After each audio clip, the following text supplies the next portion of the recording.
So I just saw Jurassic World last night, so I got dinosaurs on the brain. Who do you think would win, one of your monster trucks or the T-Rex? If we could get a running start and I could rent a T-Rex, I think I would get it.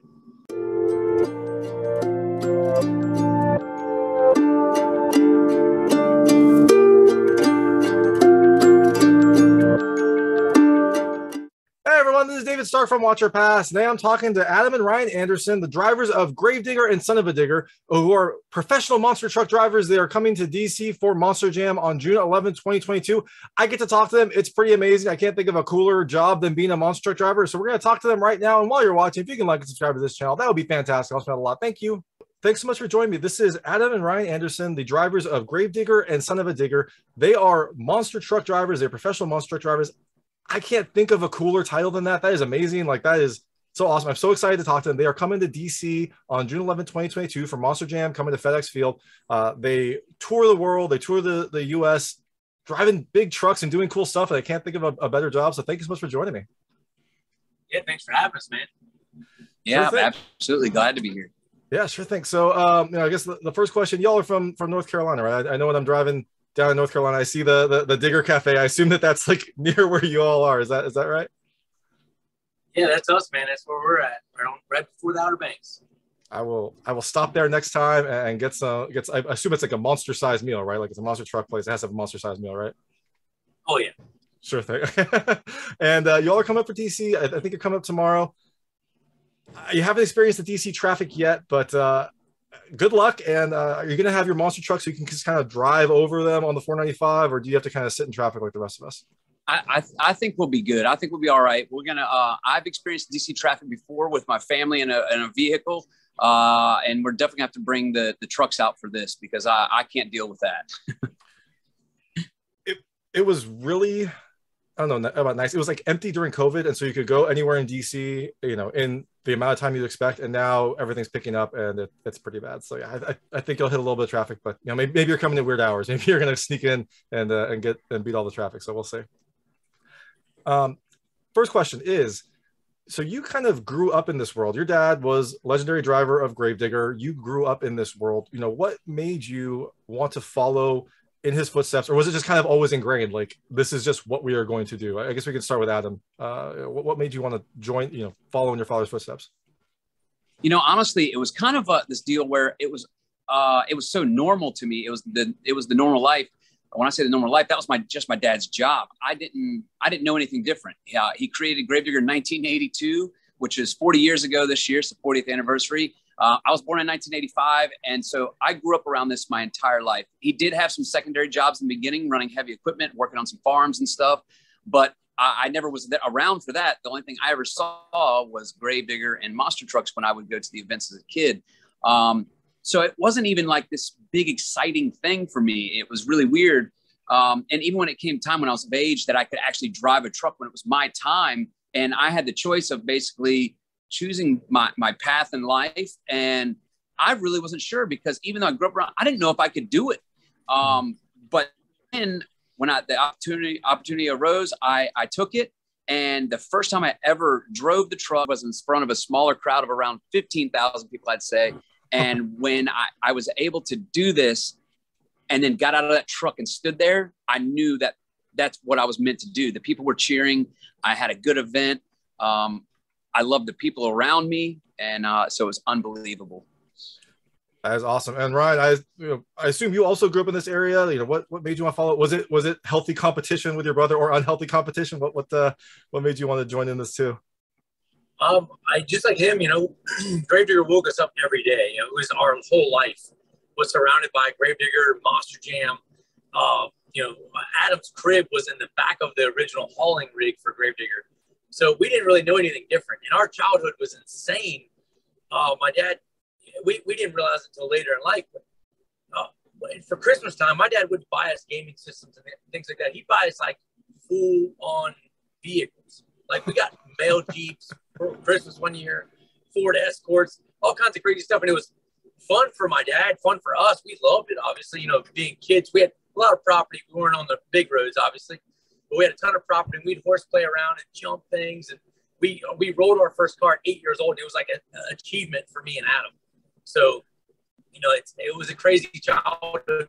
It was all just basically morphing us to be a Monster Jam driver. That sounds amazing. That sounds way better than my childhood. And I can also, you know, happily say I've never rolled a car. So that is quite an accomplishment at 8 years old. That's amazing. And this kind of leads into my next question. How did you all settle arguments growing up? Because you had this very unique situation. Like, I imagine, did you race? Did you demolition derby? Did you just good old fight? Like, how did you settle arguments when you were growing up in this crazy world? I think it was actually, you described it perfectly. It was always, everything was always a competition. And, you know, both of us wanted to win no matter what it was, whether we're riding our four-wheelers or we were coloring a picture, who was going to do it the fastest, the best, whatever it may have been. And I do remember Ryan said we got Ford Escorts the one time for Christmas. I hid behind something and ran into Ryan like a demo derby. And he got so mad at me because his car cut off and it hit the rollover switch, or there's a switch built into cars that cut off. And I ran into him, his car cut off, and I got to run away from him, and he didn't get to damage my car. So that's kind of how it was. But I think all of that, then now we get along great. We have our own kids, which we now have to deal with them battling each other, which is even more aggressive than us, I think. But it was a pretty crazy childhood, like Ryan said. And but it was always revolved around some form of motorsports, racing, driving, whatever it may have been.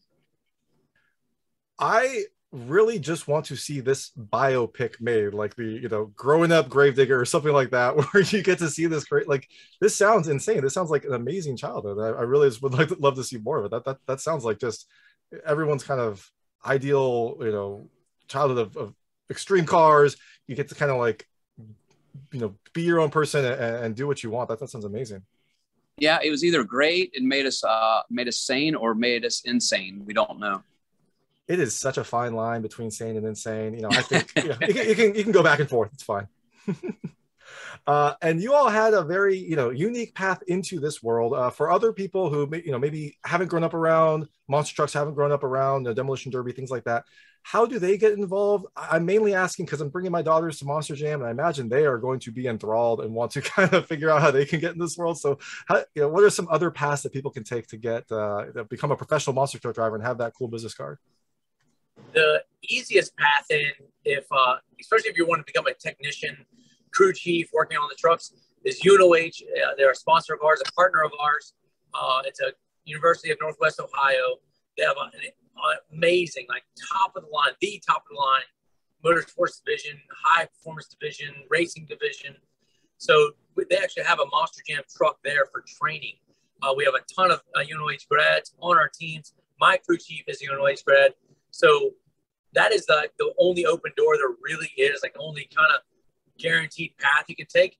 Other than that, I always tell everybody, especially if it's anybody younger, first thing you got to do, listen to mom and dad, do everything they say, be really good in school, go all the way through school.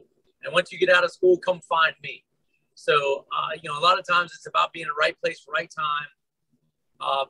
Being mechanically inclined is always a big help, whether it be for being a mechanic or a driver. Understanding the mechanics of the truck are vital. So that's always something that, you know, is a big thing for us that we look for, is somebody that's mechanically inclined. And then just chasing a dream, you know, you never can give up.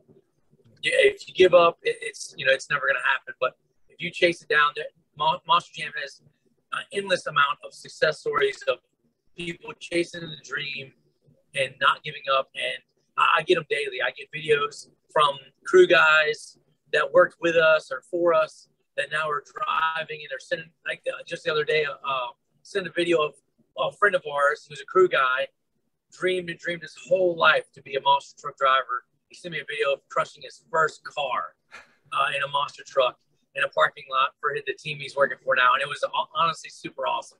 The kid never gave up. And if you don't give up, it'll come true. That is an awesome path. And that's an awesome story. I love that, you know, you kind of start off learning about the truck, right? Because this is a very unique truck. I've watched a couple of videos about them, and they are just insane. So I imagine, yes, you do have to have a general idea, or even a expert idea of how it works, just so that you can anticipate things that might go wrong, or like if you need to do a quick repair, or if you want to do a check before you jump in this massive power machine to like figure out if everything's working. So that makes perfect sense why you'd want to know the truck before you step in the driver's seat. And speaking of the trucks, they are kind of one-off, very specialized. How do you get them? Like, I assume there's not like a monster truck like lot or a Carvana for monster trucks. Like, you just have to source each specific part, or are there companies that just like assemble the monster trucks as like a package deal? Like, how does this come about? There's multiple ways to go about it, and there actually is a few companies that will build you a turn. They would drop it off in your driveway if you wanted to, and but it's a one-off. It's a custom piece every single time.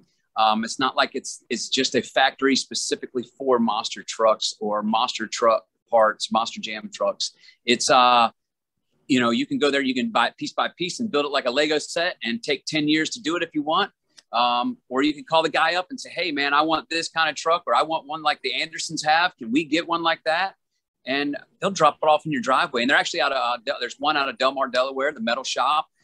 They've built quite a few trucks that run on the Monster Jam series this year. Ourselves, we've been involved with them and building some trucks. And there is specific companies that build the specific parts in different areas around the nation. And they're always developing new parts because they build them, we break them. And if we can't break that, then we break whatever's next in line. Then we have to recreate that part. So it's a vicious cycle. But it's a constant technological battle, but also at the same time, it's learning from the guys. We now have engineers behind the scenes, and they'll say that this is going to work. They'll design this on the computer, and we can look at, we're like, no, that's not going to work. And sometimes we prove them wrong, and sometimes they prove us wrong. So there's full-on CAD design chassis you can buy piece by piece. So many different variations that you can go about to build these trucks. It was like, Ryan, somebody just contacted us about building a truck. Who was it? Rick Ross. Oh, that's right. Rick Ross. Yeah. Rick Ross wants to build a monster truck, a monster jam truck for his car collection. So it's like, oh, all right, I guess if you want one and he wants one, how the Andersons would do it. So whatever it takes. That sounds amazing. And hey, you know what? Father's Day is coming up. You want to surprise that dad in your life?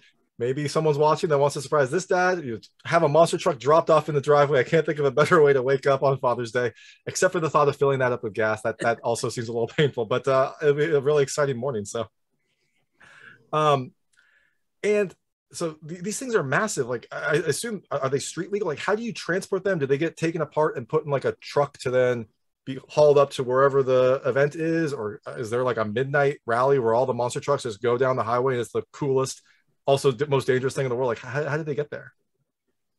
I wish it was a midnight rally. That would be awesome.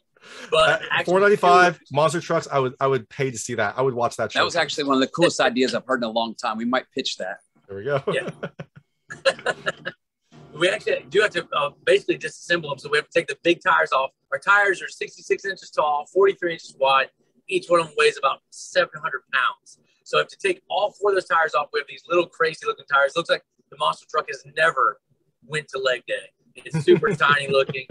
But we have to do that to get it in our haulers. We have enclosed hauling rigs that they barely fit in. They're literally within an inch on either side of the truck to load it up in there. And we have a full crew that basically maintains the truck.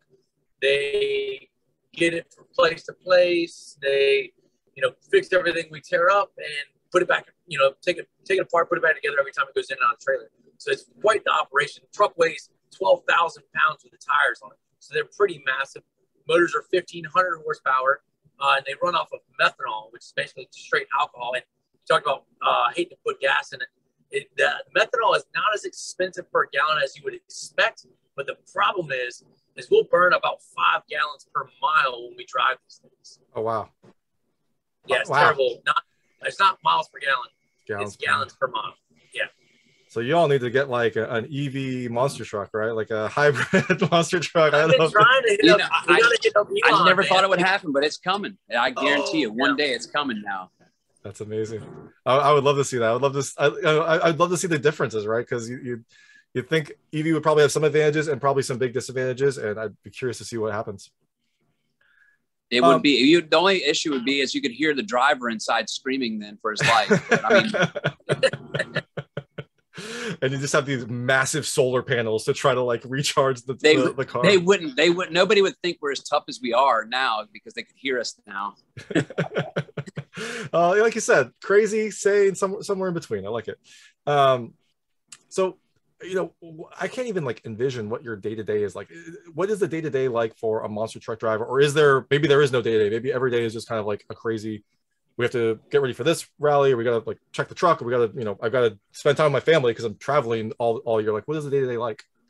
Yeah, that's kind of the biggest thing is honestly, when we're running these events back to back, right now I have a 6-week run where it's every single weekend. So basically, my work days, they start on Thursday. And then if I'm lucky, if I get home on a Monday, so I get 2 days at home to kind of gather myself, cut my grass, pet the kids, kiss the dog and wave bye to the wife, and it is hard because we travel so much, but once you're out there, you have a whole nother family. You do miss your family, but I'm grateful for technology nowadays. My dad, he'd be gone for months on end and, we never would see his face. And it wasn't even like we could see his face even on a YouTube. There was nothing. We didn't have anything like that now. So that's made life a lot easier, whether I'm just up the road in Maryland or if I'm halfway around the world in Australia, I can still talk to my kids, see my kids. And it's kind of the norm for them now. But it's nonstop.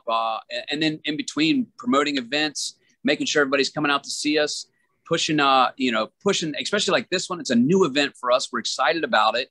It's one of the closest ones to home. So we're actually bringing our families. And that's why I got to get off here. And my kids are running around in their underwear. I got to figure out what to do. I'm just kidding. It's really not. But but that's kind of part of it. And it's kind of a crazy life. Sometimes we'll get some time off.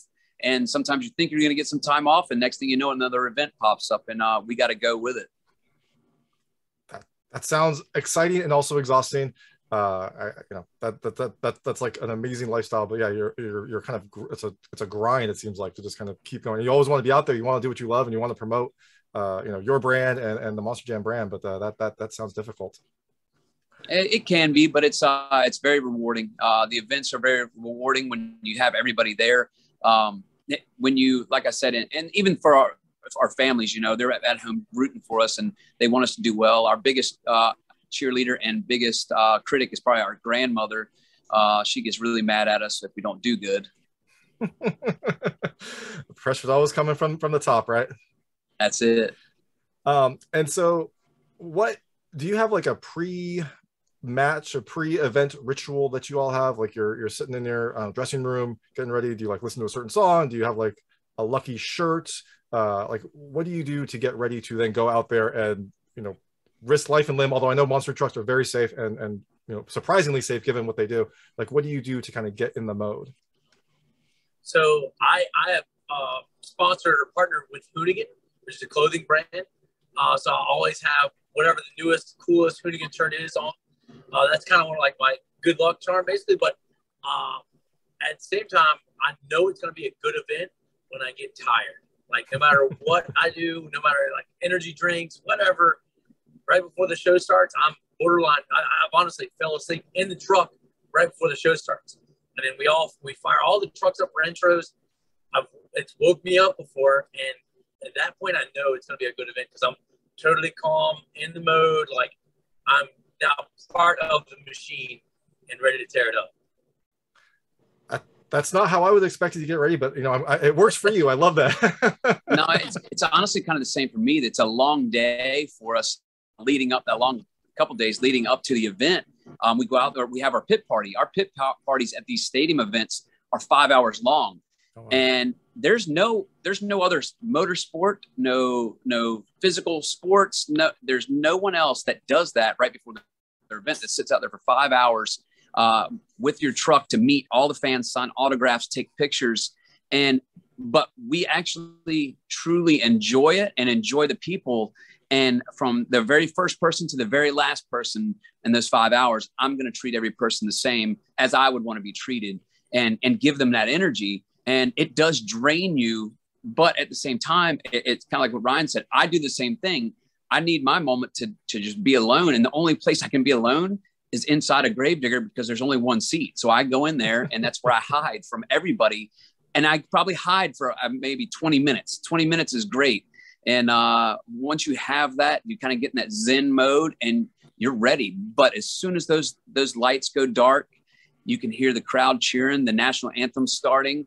You know it's game time, and then your body just makes a switch, and the adrenaline. We don't have adrenaline switches; we have adrenaline pedals, and they just get put to the floor. That's amazing, yeah, and that makes perfect sense, right? Like that's your Zen place, that's like your home, and then all of a sudden everything goes crazy, and you're like in the mode. I love that. So I mostly focus on movies, and so this is a fun treat for me. But I'm gonna bring some movie questions in.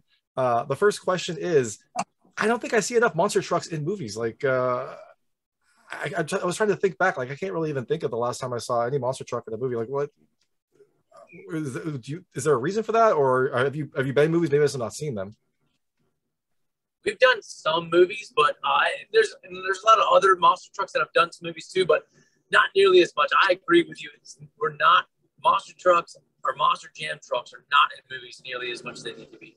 I don't know if it's Monster Jam's fault or the movie's fault, or I don't know what, but somebody needs to get it together. They need to listen to this and make it happen. There needs to be Gravedigger on the big screen more than it is right now. Basically, most of the time when you see Gravedigger on any movie, we're probably the only ones to see it, and it's a Gravedigger toy. You'll see him on, and a lot of times it's always like a Santa movie, and they're producing all the toys, at the North Pole, blah, blah, blah, and you'll see a Gravedigger sitting there. We get excited about it, but I definitely think there needs to be more Gravedigger presence on the big screen. Maybe the problem is that, the monster truck would just like overshadow everything, right? You're thinking like a Fast and Furious movie, and Dom is in his, souped up Camaro, and then all of a sudden this like monster truck comes over it, and maybe he just like, he doesn't want that. He can't handle the monster truck like driving over his car. Who knows?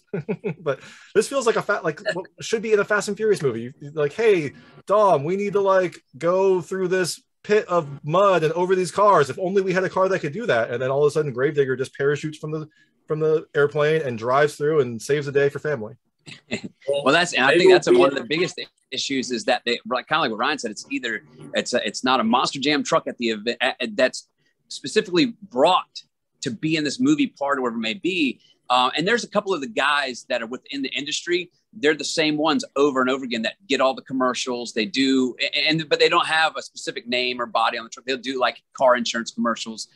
There was the guy and the one dude that did the Zombieland movie, and maybe their experiences with them aren't as great, but they're at the same time. I think they budget a little bit different, but there's a reason we budget different, because we go out there and we have the best equipment there is, and the most reliable equipment there is, and we're going to make it happen no matter what. And maybe they didn't get that experience. And maybe if they would have just spent a little bit more money, they could have had some quality product.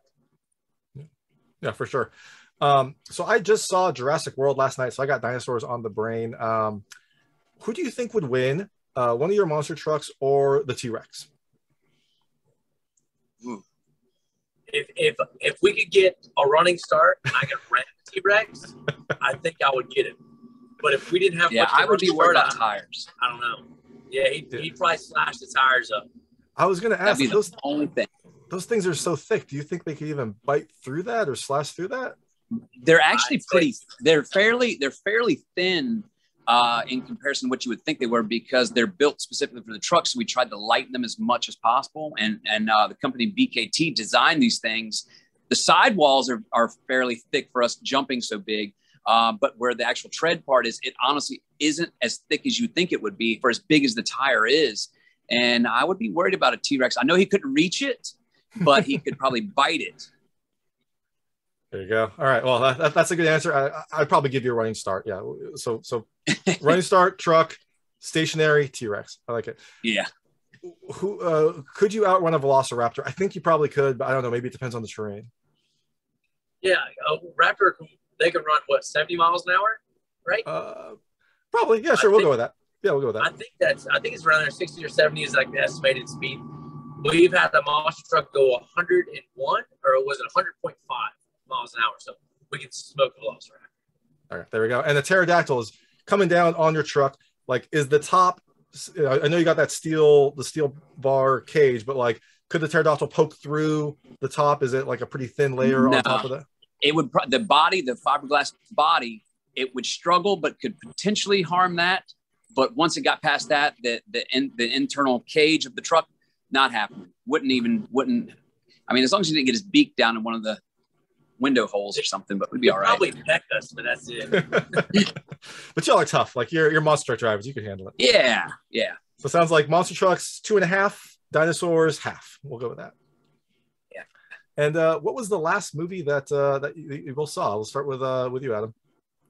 The last movie that I saw, like went to the theaters and watched. Yep. Oh man, what was the last kids movie that was out? I'd have to think. That I don't even know. That's terrible. I know we're ready to go see the new Jurassic Park.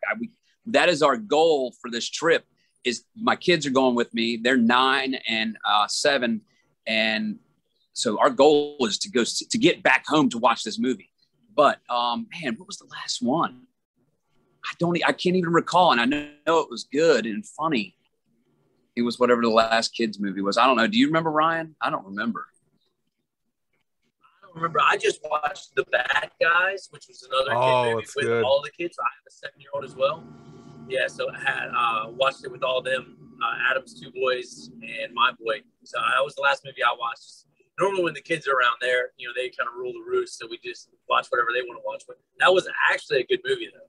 Yeah, no, I love that. I was very surprised. I didn't expect it to be as good as it was. So we'll go with Bad Guys. Bad Guys will be, that's a good movie, and I'm sure that you saw it too, Adam. That was a kids movie. It came out recently, so we'll go with that. All right, so I know we have very limited time. I'm gonna switch. I call it the lightning round. They're just very lightweight questions, short about about monster trucks and how like your personal experience relates to monster trucks and trucks in general. That's kind of been the way that this interview has been going, but this is just my normal format, so I kind of defaulted to this at the end. It doesn't really map as well, but I'll try to keep this short. You all have been all over the world. What is your favorite place? Do you have like a certain place that you love going to most? Mine has got to be Australia. Same for me. Yeah, and I think part of it for me is I remember our first visit there, and we were in a rental car, and we were lost, and none of our cell phones work, none of that stuff works, so we can't we got to read maps, but it's a little bit different. But I just remember we were in a gas station, literally asking for directions to a hotel, and there's a guy up there, and he's wearing shorty shorts, shirt tucked in, looks like he should be a logger, and he offers, hey, if you come over here, I'll print you out a MapQuest. He's just across the street at his store where he sells chainsaws. And I'm like, all right, well, I appreciate that. Thank you so much. And that kind of sold it for me. But and also it's a beautiful country. Everybody was really nice. I know they had their issues here recently, but it was I stayed over there. The longest I ever stayed over there was 8 weeks straight, and it was an unbelievable experience. I love your story. I love that it turned out well. I've seen too many horror movies because that turns out very differently in every horror movie I've seen. With a chainsaw. Yeah, it could have went. I never thought about it that way, but it could have went that way. Yeah. Well, everything worked out fine, so it's fine. Yep, I left with a brand new chainsaw and a map. It worked out. There we go. I couldn't get that through customs though, but you know what? It's fine. Yeah. What kind of vehicle do y'all drive at home? I'm thinking like maybe a Leaf, like a plug-in hybrid, or is it just an F-150 truck? Or no, you're a Chevy family, right? So it wouldn't be an F-150, but. No, we're both we both have new Chevrolet diesel pickups. Okay, very nice. So they're basically stock. We both also have our toys that are big lifted up trucks. We both have street trucks that actually have 44-inch tall tire, which is one of the biggest tires you can get. We cruise to the beach. If you've been down to the Outer Banks, we cruise down to the beach with them. And but our daily drivers there's Adams right there. Oh, there we go. Our daily drivers are like grandpa whips, just big Rego trucks. That is awesome. Still cleaning the coolers out from the beach trip. That is a beautiful, beautiful truck. And I love the perspective, right? Because most people think like truck, oh, that's so fuel inefficient. But you're like, look, my other car gets 5 gallons to the mile. So this truck gets 10,000 times more than that. So yeah. What was your first car? My first car was a Suzuki Samurai. All right. That was like my first official one. We had a ton of cars to play with things like that we kind of shared basically. Probably more Adam's than mine, but my first official vehicle was a Suzuki Samurai. I was 8 years old, manual transmission. I thought I was king of the Digger's Dungeon compound. That's all I did was just ride around our compound with it. But and then one year for Christmas, a couple years later, my dad painted it with green flames and red headlights, kind of like Gravedigger. But he put Son of a Digger on the side, which is what my truck is called today, and put little mud tires on it and a side pipe, so it was loud.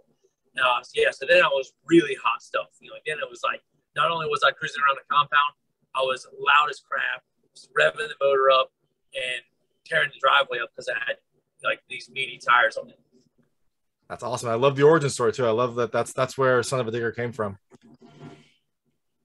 Mine was actually my first vehicle. Like when I officially started driving, it was my mom's. I think it was a 1992 Suburban, but my dad had brought it to a local off-road shop, some of his buddies, and had it lifted up way too big. And it had 44s on it and had all this work done to it. And I was so petrified to drive it because everybody knew it was me. So I had to drive so normal in it. So I gave up driving that thing all the time for a 1988 Chevy pickup truck, just so nobody would know it was me, so I could cut up around town a little bit. Because if they see me in the other truck, they absolutely knew who that was that ran through that ditch or whatever it may have been. That sounds like a good strategy. So what was your first destroyed car? Man, first destroyed car? Like, I mean, I think the roll story probably could count. Like that kind of counts as a destroyed car, right? When you roll the car at 8. That was a Subaru. All right. Yeah, that was a Subaru. It still ran. I have pictures. The pictures of that was actually in the yearbook. Ryan and I are 4 years apart, and my pictures are in the yearbook where we had flipped the car back over and we kept driving it around with it all crushed down. But there was many destroyed cars along the way. I had a lot of fun. I can't remember what year it was, an 80-something Ford Granada, it was called. It had a straight 6 in it and would do a really good burnout on the boat ramp. And it was a really nice car, and I really messed it up. Again, such an amazing childhood life. I love it. What was your first car trick? Car trick? Man, I don't know. You know what? I could say that my first real car trick was what we called the James Bond. I don't know what you actually call it, but it's like when you drive. I had a 1980 Malibu wagon, and I took the hood off of it just so it looked cool. And we were kids. I don't even know how old I might have been 14, maybe 13. I don't know. And all the buddies would pile in it, and we'd drive down this dirt road that we lived down as fast as we could backwards off into the field. And then we'd spin the wheel. So the car would spin 180 back forward. And then I would get it back into first gear to take off. Like we never stopped. And I would say that was probably my first like real trick that we did as kids for me. That sounds like a perfect scene for a movie. So I think you all need to be in more movies. Ryan, what was yours? I'd have to say mine was probably in the Suzuki Samurai. I was telling you about the little, basically it's a miniature Jeep. But there was a test jump for my dad's monster trucks, which also serviced our ride truck to ride, the public around. But it was like in the shape of what's called a tabletop. So you jump up one side, and the whole top is flat, and the purpose is to jump up and land down the back side of it. And I was jumping over that, and I was giving ride-alongs to our cousins or whoever was willing to jump into this little thing with me and do this jump. So that was like my first trick, I'd say, where I was like, all right, yeah, everybody come watch this, come see what I'm doing here. So that was just a big jump, essentially, is all it was. That still sounds like a great trick, especially at that age. That sounds like an amazing trick. And the last question, a little bit morbid, but I think it fits with the theme. Have you ever dug a grave? I mean, for like I haven't. For an animal. A pet, I guess. You use your discretion. This is also being recorded. So yes, for a pet. Have you ever dug a grave for a pet? Yeah. Oh, yeah. Absolutely. Yeah, I've done it. Yeah. Many guinea pigs. Yeah, guinea pigs. Yeah. And fish. And then assume at the funeral you kind of start up Gravedigger, rev the engine, some of the flames fly out. You know, send that just a big production. Right. Yeah, just a big production. Yeah, awesome. Ceremonial rev ups for sure. There you go. So you all are coming up to DC on June 11, 2022 for Monster Jam at FedExField. People can go see you there, or if they're not in DC or if they're not local, they can't drive up. You know, Monster Jam is touring all over America. So, you know, how can people follow you, learn more about, you know, Monster Jam, your life, what it's like to be a monster driver? How can people follow you and learn more about this world? MonsterJam.com is the easiest place. It'll automatically get your location, show you what shows are close to you, when they're going to be there, and give you all the information. All social medias for me are Son of a Digger, at Son of a Digger. It's SONUVA DIGGER. And then Adam's, he got it fairly easy. It's just Adam Anderson GD. Yep, Adam Anderson _GD is for my Instagram, which links you up to all the Facebook and all that stuff. So, and also all of our accounts. It'll lead your way to the monsterjam.com too. So you can find out where we're going to be next, and if you can't make it to the event. But like I was kind of saying before, this is our first time being there, and we're excited. It's close to home. So we have some friends, family coming up, but also we hope to see some new fans out there this week too. For sure. And one of those new fans. Another thing this is a really big event because it is right after our World Final. So there's no select tours going on right now. So all the best drivers that are normally separated over 5 different tours are on this one show. So, you know, they're definitely going to use all the big guns they can. And normally, like I said, they got to spread them out over 5 different tours. So this is going to be the heaviest hitting show of the year potentially. And it's basically our hometown stadium, so we're super excited about it. So, you know, me and Adam are going to be turning it on for sure, and everybody else is going to be gunning us down. They're going to be chasing us, so it is not going to be one you want to miss out. It's not like any other Monster Jam that's ever been around DC. This wing is huge. It is a full-size stadium, 4 times the size of the normal Monster Jam that's there, and it is 100 times more fun. That sounds awesome. I am excited to see you'll have at least a few new fans. Me and my kids will be there, and can't wait to check it out. And everyone else should check it out. It's a Monster Jam coming to DC on June 11, 2022. Thank you so much. This is Adam and Ryan Anderson, the drivers of Gravedigger and Son of a Digger. Thank you so much for your time. Thank you. Thanks for having us on. Can't wait to see you there. Sure thing. Yeah, can't wait. That was Adam and Ryan Anderson, the drivers of Gravedigger and Son of a Digger, which is coming to DC on June 11, 2022. It's coming to FedExField, so you can check it out if you're local. And it's part of Monster Jam, which tours all over America. So if you can't see them in DC, I bet you can see them somewhere close. It is going to be an amazing show. There's a lot of really cool stunts. There's a lot of really big trucks, a lot of really loud sounds, and you get to see these two doing what they love. So thanks so much for watching. If you like this interview, please like and subscribe to this channel. It helps me out a lot. Make sure all my new content goes straight to you. Thank you.